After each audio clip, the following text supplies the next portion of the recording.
Hello friends, welcome to क्यूकेज। आज हम देखेंगे अयोध्या मंदिर का जो विवाद था उसका पूरा कालक्रम। तो इसके बारे में आज हम समझेंगे। तो अपने जो एग्ज़ाम पॉइंट ऑफ व्यू से क्या इम्पोर्टेंट है उसके बारे में देखेंगे।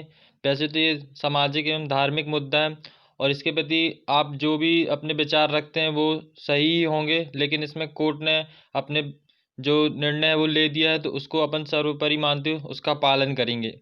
तो फ्रेंड्स, बाकी आप एक्सक्यूज इसमें मत दीजिएगा। अपन सिर्फ इसको एग्ज़ाम पॉइंट ऑफ व्यू से देखेंगे क्या अपने लिए इम्पोर्टेंट हो सकता है एग्ज़ाम के पॉइंट ऑफ व्यू से। और यदि नागरिक हैं अपन इंडिया के, तो ये जानना भी अपना अधिकार है कि जो अपने विवाद चल रहा है ये इससे रिलेटेड विवाद था क्या, मतलब इस मुद्दे के बारे में। तो इसकी अपन पूरी कहानी अपन आज देखेंगे। तो कहाँ से विवाद स्टार्ट होता है और एग्ज़ाम के लिए अपने यहाँ से इससे क्या इम्पोर्टेंट बन सकते हैं, तो देखते हैं। तो ये जो विवाद स्टार्ट होता है ये है 1528 से। जो मुग़ल बादशाह बाबर थे जिन्होंने मुग़ल साम्राज्य की स्थापना की थी, तो उनके एक सेना नायक थे जिनका नाम था मीर बाकी।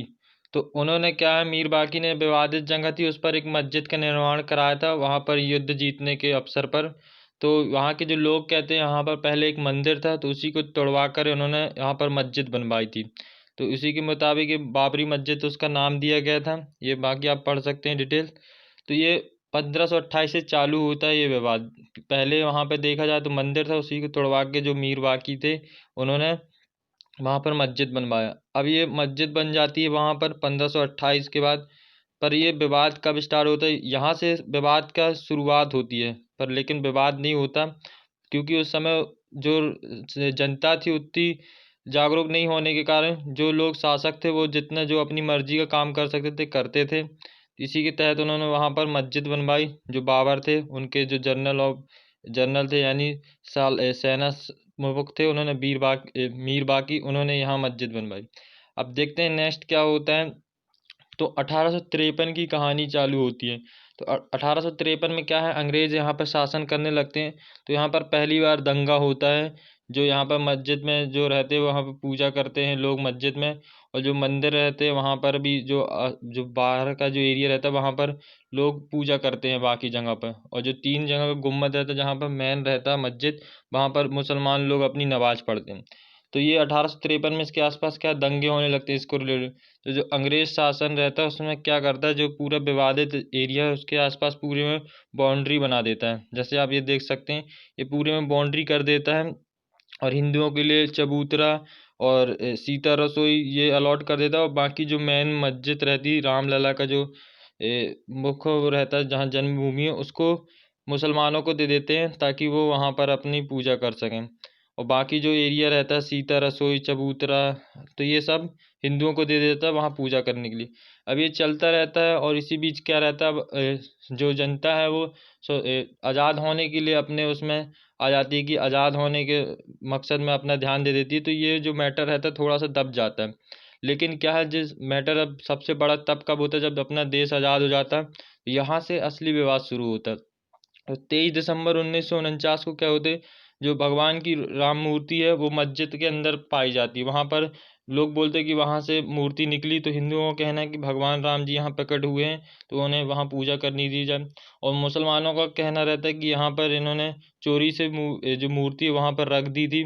तो अब इसी के बीच विवाद चलने लगता है। तो सरकार क्या है, मूर्ति हटाने का आदेश देती है। पर जो वहाँ के कलेक्टर रहते हैं मजिस्ट्रेट यानी डीएम, तो वो समझ जाते कि यहाँ पर दंगा और फसाद हो सकते हैं हिंदू और मुसलमानों के बीच। तो उसके जो भावनाएं हैं भड़कने की, तो वो आदेश को पूरा नहीं करते। इसी बात क्या है, विवाद चलता रहता है और सरकार को एंड एंड डिसीजन लेना पड़ता है कि सरकार इस जो जितना भी ये ढांचा बना हुआ है पूरा, जो अभी इसमें ताला लगा दिया जाए, इसको बंद कर दिया जाए।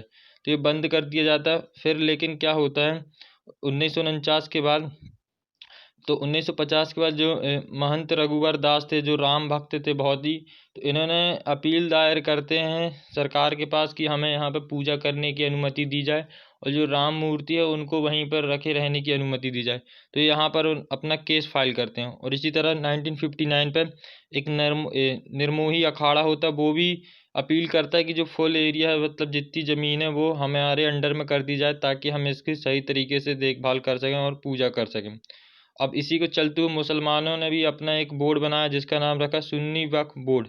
तो ये भी कहते हैं कि हमें बाबरी मस्जिद का पूरा इलाका दिया जाए जिसमें जहाँ पर मुसलमान लोग पूजा करते थे, और इसी के बीच चलते आ रहे 400 साल से मुसलमान वहाँ पर पूजा कर रहे थे 1528 से। लेकिन 1528 से पहले यहाँ पर लोकल जनता की बात करें तो वहाँ पर मंदिर था, ये इनका ऐसा कहना था। अब ये 1961 तक क्या है, सुन्नी वक्फ बोर्ड भी अपनी अपील दायर कर देता है। इसी के तहत अब देखते हैं आगे क्या चलता है।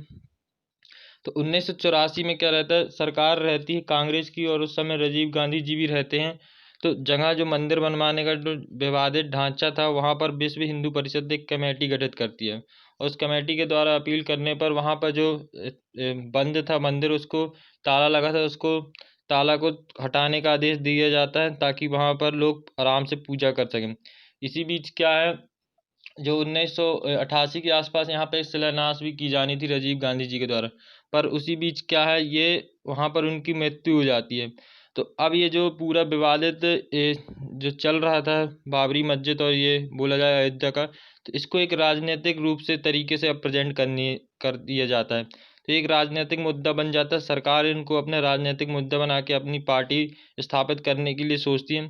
तो इसी बीच क्या रहता है कि जो भाजपा पार्टी के जो थे प्रमुख लाल कृष्ण आडवाणी जी, उन्होंने 25 सितंबर 1990 को ये देखते हुए कि राजीव गांधी जी की मृत्यु हो गई है और ये बहुत ही चर्चित मुद्दा था, इसके लिए जनता बहुत ही जागरूक थी, तो इसी मुद्दे को राजनीतिक मुद्दा बनाते हुए इन्होंने एक रथ यात्रा स्टार्ट की जो गुजरात के सोमनाथ मंदिर से अयोध्या तक स्टार्ट की थी। तो इन्होंने एक रथ यात्रा की पूरी जनता को साथ में सपोर्ट करते हुए। इसी के बीच इन्हें क्या है, बहुत से दंगे विवाद हुए जिसमें बहुत सारे लोग मारे भी गए थे, और इन्हें क्या है लास्ट में बिहार में अरेस्ट भी कर लिए गए थे लाल कृष्ण आडवाणी को। यहाँ पे उनके साथ मोदी जी भी थे, ये याद रख सकते हैं, जो जो उनकी पार्टी के प्रमुख थे ये बोल सकते हैं। तो ये जो रथ यात्रा निकाली गई थी इसी मंदिर के तहत निकाली गई थी। अब देखते हैं क्या होता है आगे।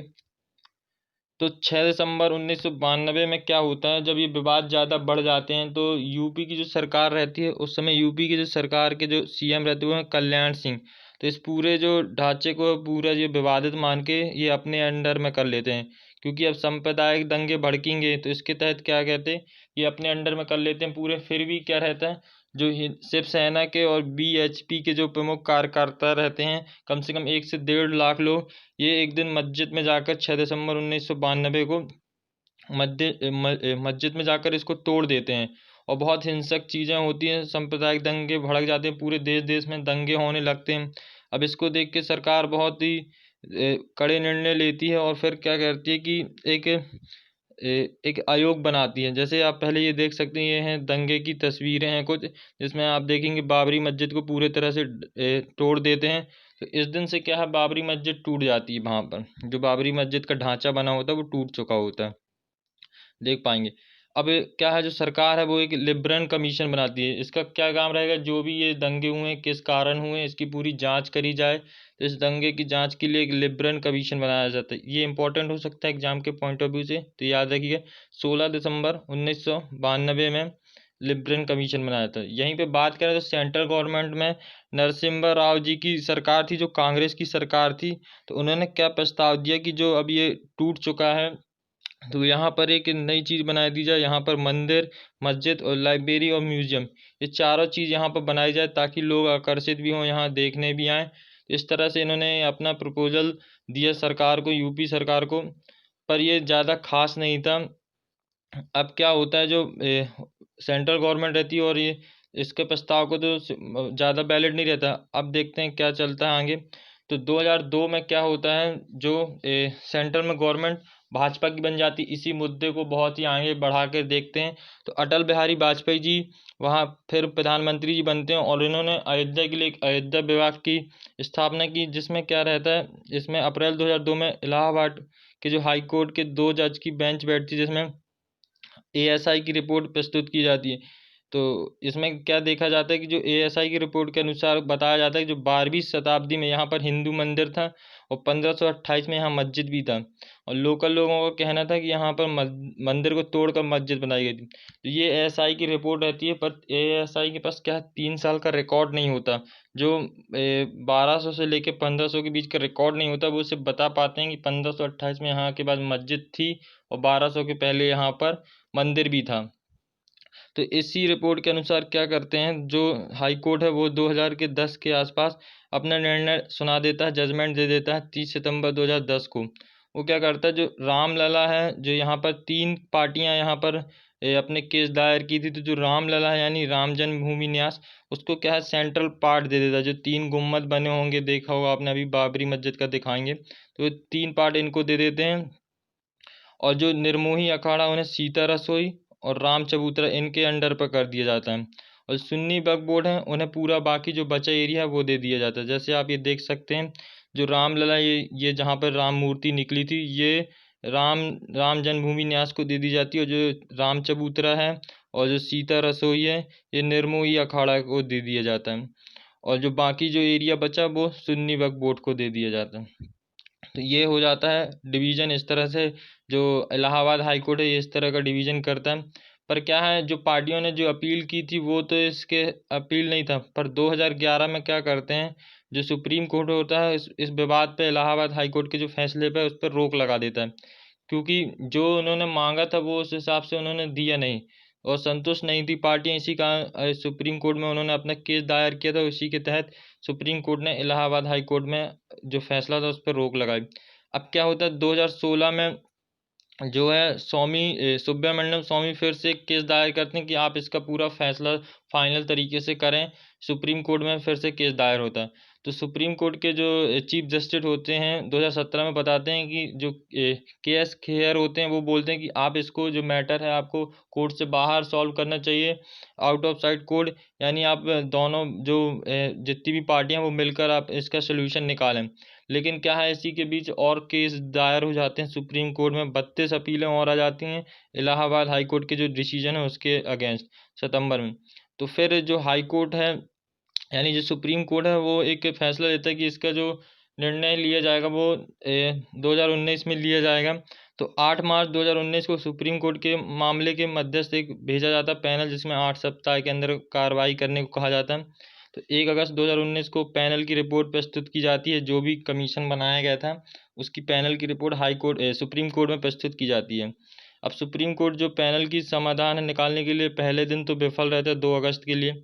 अब 6 अगस्त से क्या है, रोज़ाना सुनवाई की जाती है। जो सुप्रीम कोर्ट है अयोध्या मामले में, ये 40 दिन तक सुनवाई की जाती है। और 16 अक्टूबर 2019 को जितनी भी सुनवाई वो पूरी कर ली जाती है, और जो फैसला आता है उसको सुरक्षित कर लेती है। लेकिन बताती नहीं है, फैसला ले लेती है जो सुप्रीम कोर्ट है, पर बताया नहीं जाता। अब क्या होता है कि जो फैसला लिया गया था उसके बीच इनको कुछ दिनों का टाइम दिया जाता है। तो जो मोल्डिंग ऑफ रिलीफ, यानी पार्टियों को ये मौका दिया जाता है कि यदि आपको जो फैसले में यदि आपको सही डिसीजन नहीं मिला तो उसके अलावा आप और क्या ले सकते हैं, तो उन्हीं के लिए उन्हें मोल्डिंग और रिलीफ दिया जाता है। तो निर्मोही अखाड़ा के बीच से जो लड़ रहे थे, उनको रिप्रेजेंट कर रहे थे वो थे सुशील कुमार जैन जी। और जो सुन्नी वक्फ बोर्ड को कर रहे थे वो थे राजीव धमन। और जो रामलला विराजमान को कर रहे थे वो थे CS विद्यानाथन जी, इनको रिप्रेजेंट कर रहे थे। ये जो 3 पार्टियां थीं, इनको मोल्डिंग और रिलीफ दिया ताकि ये अपने समय में यदि इनको फैसले के अनुसार कुछ नहीं मिलता तो इन्हें ऑप्शन में और क्या दिया जा सकता है। तो अब देखते हैं इन्होंने क्या है, जो फाइनल डिसीजन आता है वो आता है 9 नवंबर 2019। ये डेट आप इम्पोर्टेंट रख सकते हैं, एग्जाम के पॉइंट ऑफ व्यू से इम्पोर्टेंट है कि कब फाइनल डिसीजन आया। तो जो सुप्रीम कोर्ट है उसने फैसला लिया, तो वो उनका कहना था कि जो हमने ये फैसला लिया है लोगों के कहने पर नहीं, और ना ही ASI की रिपोर्ट है उसके कहने उसी के आधार पर ये फैसला लिया गया है। जितना भी ये फैसला लिया गया है, ये जितने एविडेंस है उसी के हिसाब से ये फैसला लिया जा रहा है, ये इन्होंने बताया। तो एविडेंस बताते हैं कि यहाँ पर मस्जिद भी थी और मंदिर भी था। तो इसका कहने का मतलब जो इलाहाबाद हाई कोर्ट का डिसीजन है वो बहुत ही डिस्ट्रीब्यूट था। यानी 3 पार्टियां जो मांग रही थी वो तो उन्होंने दिया नहीं, और अनसस्टेनेबल डिसीजन दे दिया, यानी जो डिमांड नहीं थी पार्टियों की वो दे दिया गया। तो यहाँ पर क्या बताया जाता है, जो आउटर एरिया था वह हिंदू वहाँ पर पूजा करते आ रहे थे। 1992 के बाद जब बाबरी मस्जिद को और तोड़ दिया गया, लेकिन जो 23 दिसंबर 1949 है वहाँ पर मुस्लिम भी नमाज पढ़ते हुए आ रहे थे।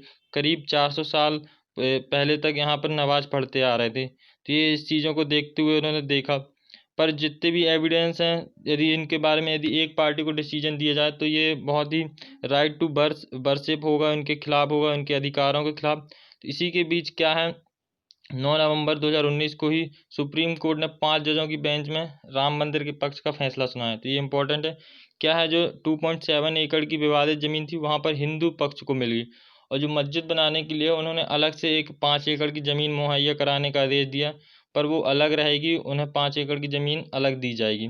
तो अब क्या है, 25 मार्च 2020 को तकरीबन 28 साल बाद रामलला जो थे टेंट से निकलकर एक फाइबर के मंदिर में शिफ्ट किए गए, और 5 अगस्त 2020 को अभी जो कुछ ही दिन पहले राम मंदिर भूमि का पूजन का कार्यक्रम किया गया, जिसमें नरेंद्र मोदी जी ने इसका उद्घाटन किया गया था। और RSS के जो संघ के संचालक थे मोहन भागवत, उनके द्वारा, और यूपी के CM योगी आदित्यनाथ, और वहाँ की राज्यपाल थी आनंदीबेन पटेल, उनके द्वारा ये सभी थे, और बहुत से साधु संत थे। 175 लोगों को न्योता दिया गया था। वहां पर अयोध्या पहुंच गए हनुमानगढ़ी में सबसे पहले PM मोदी ने दर्शन किया, और तथा राम मंदिर भूमि का पूजन का कार्यक्रम किया, वहां पर शिलान्यास जारी की, मतलब पहली ईंट उन्होंने स्थापित कर दी अब मंदिर बनाने का। अब ये जो मंदिर है देख लेते हैं कैसा इसका ढांचा रहेगा। तो ये मंदिर है 161 फीट का मंदिर रहेगा। पहले इसकी कम ऊंचाई रखी गई थी 141, और इसमें क्या है, जो 5 गुम्मत रहेंगे ये 3 साल तक बनने का निर्णय लिया गया है इसमें। और इसमें जो पिलर रहेंगे वो 360 के आसपास पिलर रहेंगे। ठीक है, तो यहाँ पर 4 रहेंगे, एक गर्भगृह, कुंड मंडप और नृत्य मंडप और रंग मंडप, ये सेकेंड उसमें रहेंगे। आप देख सकते हो इसमें 16 फीट जो सीढ़ियों की चौड़ाई रहेगी, ये बाकी हैं। 2 लाख ईंटें रहेंगी जिस पर सब पर श्री राम लिखा रहेगा। और ये जो मंदिर है 10 एकड़ पर रहेगा, और जो पूरा परिसर है वो 57 एकड़ पर बना है। ये मंदिर का ढांचा है, आप इसको देख सकते हैं, बहुत ही भव्य मंदिर बनेगा, और इसका अब उद्घाटन हो चुका है। तो फ्रेंड्स, इससे रिलेटेड जो क्वेश्चन अपने एग्जाम के लिए बन सकते हैं, आइए एक बार उनको भी डिस्कस करते हैं। क्या क्वेश्चन आपको बन सकते हैं एग्जाम में, वो देखते हैं अपन। तो क्वेश्चन बनते हैं, अयोध्या राम मंदिर की ऊंचाई कितनी होगी। तो अयोध्या जो राम मंदिर की ऊंचाई थी वो पहले 141 फीट थी, अब उसको बढ़ाकर कर दिया गया है 161 फीट। तो इसका जो राइट आंसर हो जाता है वो है ऑप्शन नंबर C, इसका राइट आंसर हो जाएगा। देखते हैं अब नेक्स्ट क्वेश्चन क्या है अपना। अयोध्या राम मंदिर का निर्माण कौन सी कंपनी करेगी। तो इसका जो राइट आंसर हो जाएगा वो है ऑप्शन नंबर B, L&T। तो L&T कंपनी के द्वारा बनाया जाएगा राम मंदिर जी। जो मंदिर बनाया जाता है ये इंडिया की कंपनी है, लार्सन एंड टर्बो इसका फुल फॉर्म हो जाता है। यदि इसकी स्थापना की बात करें तो 1 फरवरी 1938 की स्थापना की गई थी, और जो इसके अभी चेयरमैन हैं वो हैं S सुब्रमण्यम जी, इसके चेयरमैन हैं। और इसका हेडक्वार्टर हो जाता है मुंबई में, इसका हेडक्वार्टर है, तो ये याद रखिएगा।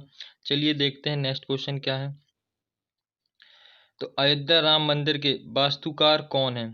तो इसके जो वास्तुकार हैं वो हैं ऑप्शन नंबर B में चंद्रकांत सोमपुरा।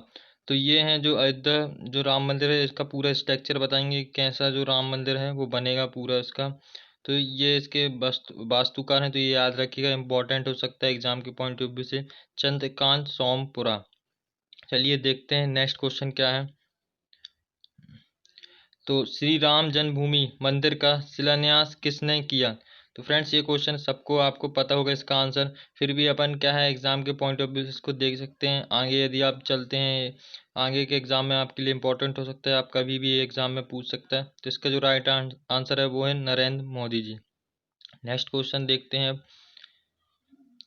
श्री राम जन्मभूमि का शिलान्यास कब किया गया। तो इसका जो राइट आंसर है वो है ऑप्शन नंबर जो C हो जाता है 5 अगस्त 2020। अभी तो आपको ये याद है, लेकिन जैसे जैसे आप इससे दूर जाते जाएंगे इस टाइम से आप भूल न जाए, इसी का आप इसको बहुत ही याद रखिएगा। 5 अगस्त 2020 को शिलान्यास रखा गया था पहले, जो राम जन्मभूमि है। चलिए देख लेते हैं नेक्स्ट क्वेश्चन क्या है। अयोध्या किस राज्य में स्थित है। तो अयोध्या इसका जो राइट आंसर हो जाता है वो है उत्तर प्रदेश में अयोध्या है जो स्थित है। चलिए देखते हैं नेक्स्ट क्वेश्चन।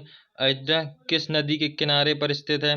तो इसका जो राइट आंसर हो जाएगा वो है ऑप्शन नंबर जो B है सरयू। सरयू नदी के किनारे पर स्थित है अयोध्या।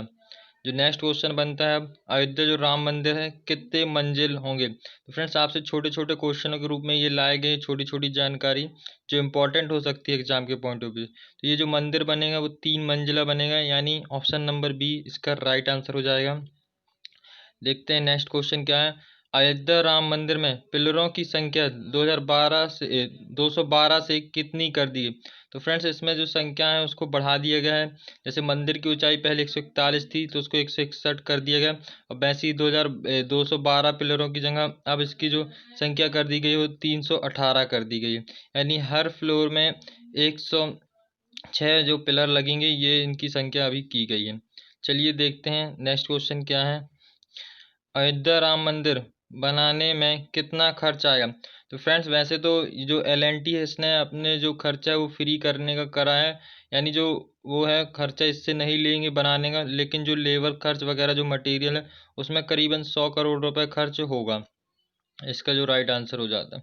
चलिए देखते हैं अयोध्या विवाद कितने एकड़ जमीन पर था। तो इसका जो राइट आंसर है वो है ऑप्शन नंबर ए 2.77। तो ये अयोध्या विवाद था जो 2.77 एकड़ में जो विवाद हुआ था जमीन का, इतना था, याद रखिएगा। नेक्स्ट देखते हैं क्या है। तो अयोध्या विवाद में लगातार कितने दिन तक सुनवाई चली थी। तो इसका जो राइट आंसर हो जाता है वो है ऑप्शन नंबर बी हो जाता है। 40 दिन तक लगातार इसमें सुनवाई की, तब जाके ये निर्णय लिया गया। और ये ऐसा केस था जिसमें ये सेकेंड ऐसा केस है जिसमें लगातार 40 दिनों तक की सुनवाई की गई हो।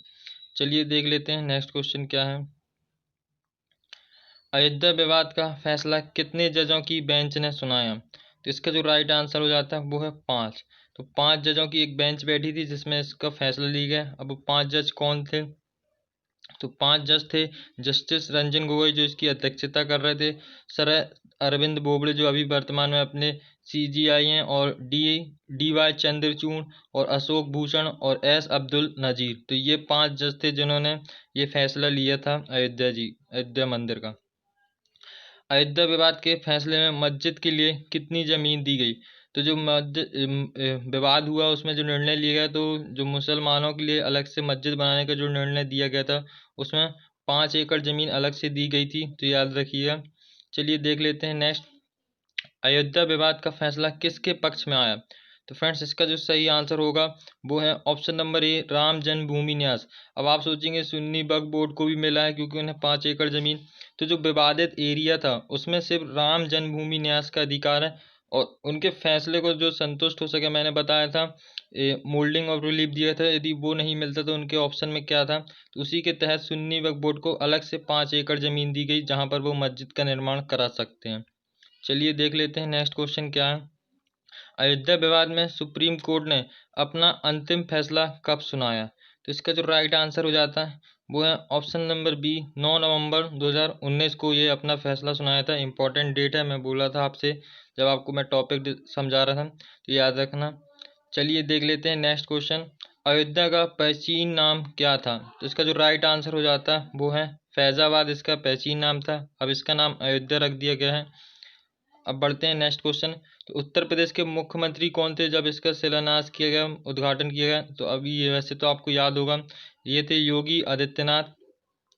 और यहाँ पर उत्तर प्रदेश के राज्यपाल की बात करें तो उत्तर प्रदेश के जो राज्यपाल हैं वो थे आनंदीबेन पटेल, यहाँ की राज्यपाल थी। देख लेते हैं नेक्स्ट क्वेश्चन क्या है। अयोध्या स्थित मस्जिद का क्या नाम था। तो ये भी आपको पता ही होगा। इसका जो राइट आंसर है वो है A option number A Babri मस्जिद। चलिए देख लेते हैं नेक्स्ट क्वेश्चन क्या है। जिस वर्ष बाबरी मस्जिद को गिराया गया उस समय भारत के प्रधानमंत्री कौन थे। ये भी इम्पोर्टेंट क्वेश्चन है। तो इसका जो राइट आंसर है वो हो जाता है ऑप्शन नंबर जो सी है PV नरसिम्हा राव। इसका राइट आंसर सेंट्रल में इनकी सरकार थी। चलिए देख लेते हैं नेक्स्ट क्वेश्चन क्या बनता है अब अपना। बाबरी मस्जिद को कब गिराया गया। तो इसका जो राइट आंसर है वो 6 दिसंबर 1992 को गिराया गया था। जो कर सेवक थे शिवसेना के, उनके द्वारा बहुत ही भीषण तरीके से इसको मंदिर को गिरा दिया गया था। कम से कम 1.5 लाख जो कर सेवक थे उन्होंने चढ़कर मस्जिद को गिरा दिया था। देखते हैं नेक्स्ट क्वेश्चन। तो फ्रेंड्स यहाँ हमारे क्वेश्चन हो जाते हैं समाप्त। तो यदि आपको वीडियो पसंद आया हो तो आप वीडियो को सब्सक्राइब कर सकते हैं, वीडियो को लाइक कर सकते हैं एंड चैनल को सब्सक्राइब कर सकते हैं। तो फ्रेंड्स यदि और ये जितने भी आप हमारे सोशल नेटवर्किंग से उनसे आप जुड़ सकते हैं, जिनकी लिंक हम आपको वीडियो के डिस्क्रिप्शन में दे देंगे, तो वहाँ से आप हमें ज्वाइन कर सकते हैं। तो यदि वीडियो पसंद आया हो तो thank you for watching this video.